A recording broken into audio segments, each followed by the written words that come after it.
Olá todo mundo, eu sou Giovanni do Monte e vocês estão de volta ao Covil do Narrador. Hoje estamos aqui para falar sobre as tecnologias e equipamentos disponíveis no futuro fantástico de Space Dragon! Bora lá!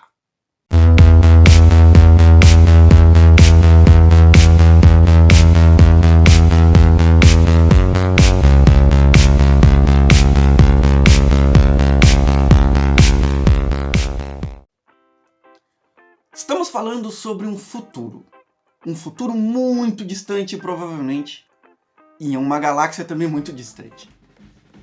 Mas esse é o futuro como ele era visto no passado, mais especificamente na primeira metade do século XX.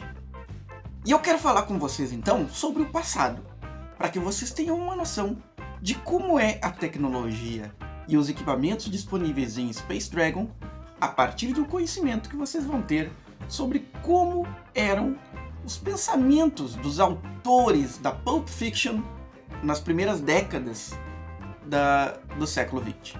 Antes de mais nada, vocês sabem quando foi criado, ou melhor dizendo, quando começou a funcionar o primeiro computador do mundo, o ENIAC? Foi em 1946.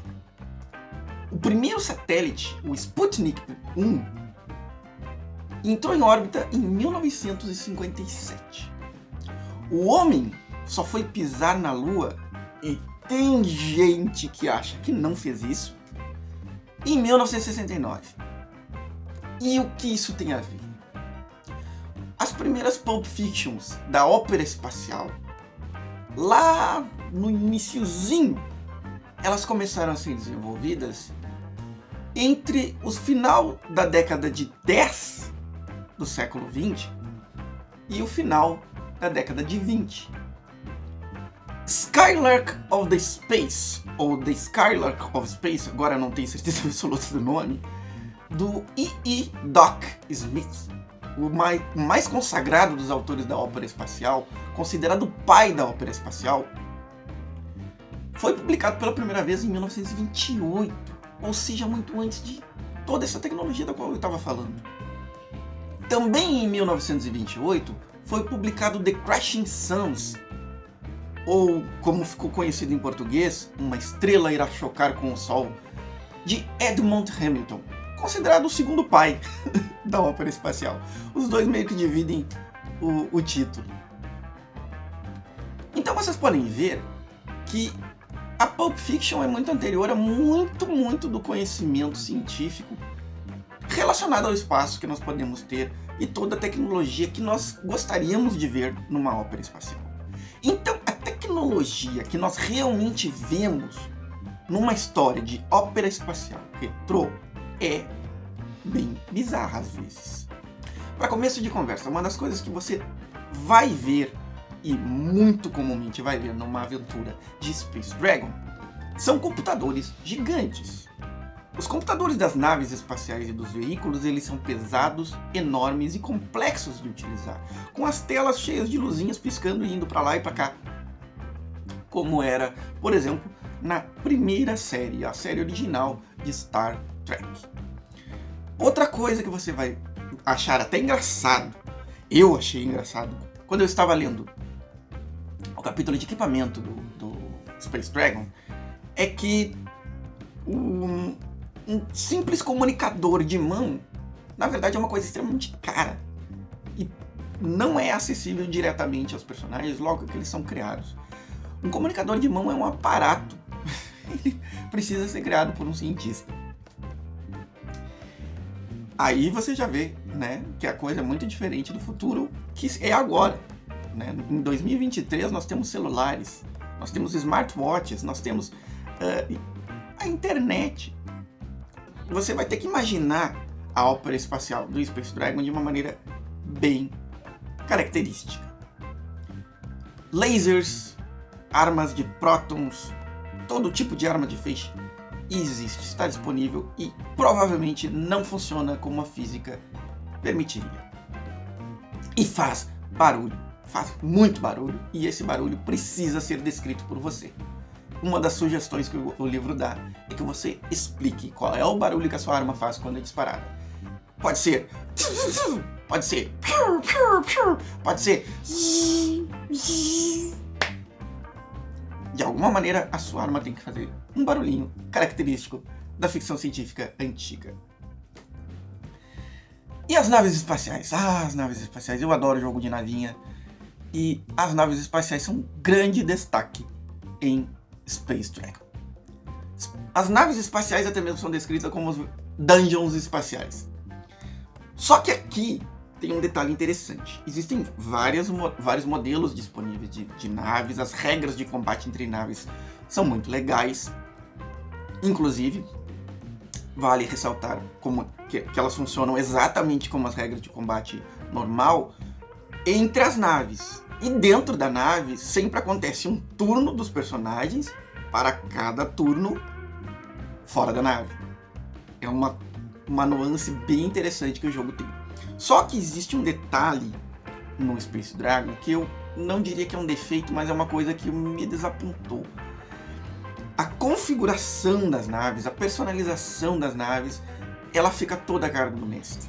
Ela tira a agência dos jogadores, tira a brincadeira de construir nave, sabe? Não tem essa brincadeira, porque depende do mestre criar tabela de preço, ou de ele estabelecer se é possível ou não é possível.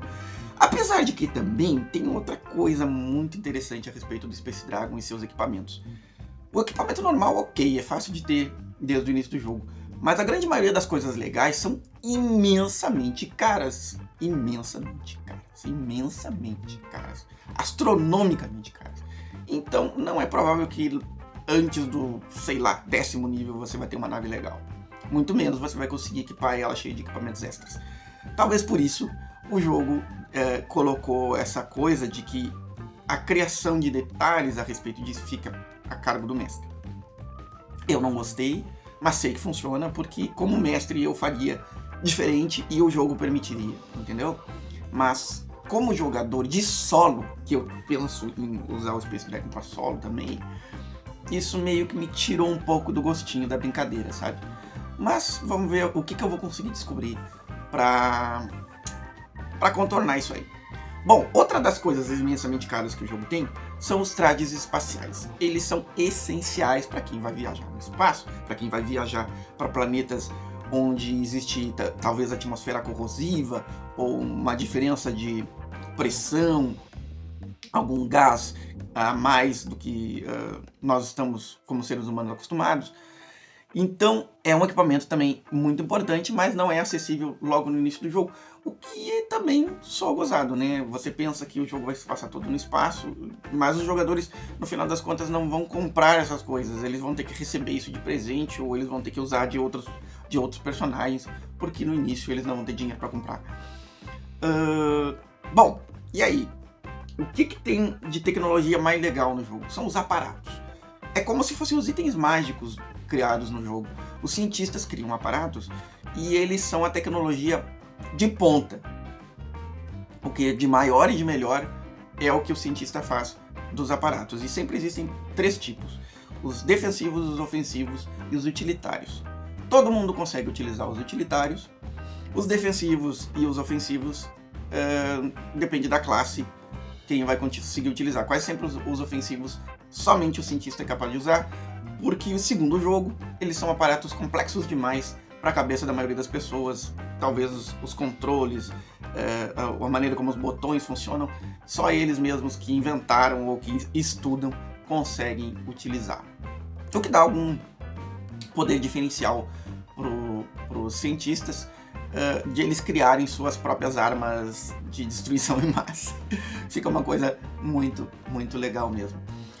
Algo também fascinante do jogo em respeito da tecnologia são os feitos científicos dos cientistas.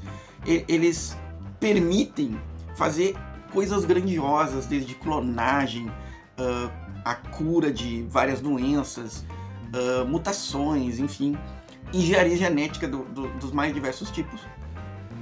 E são, na verdade, para a mecânica eles funcionam mais ou menos como rituais seriam em jogos de fantasia medieval, mas eles realmente alcançam feitos estrondosos e muito chamativos. Também são outra parte muito bacana da disponibilidade de tecnologia do Space Dragon.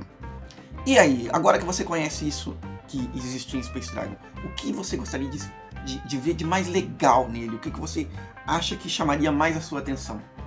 Que tipo de coisa você gostaria de focar numa aventura sua com Space Dragon? Bora lá falar sobre isso? Até a próxima!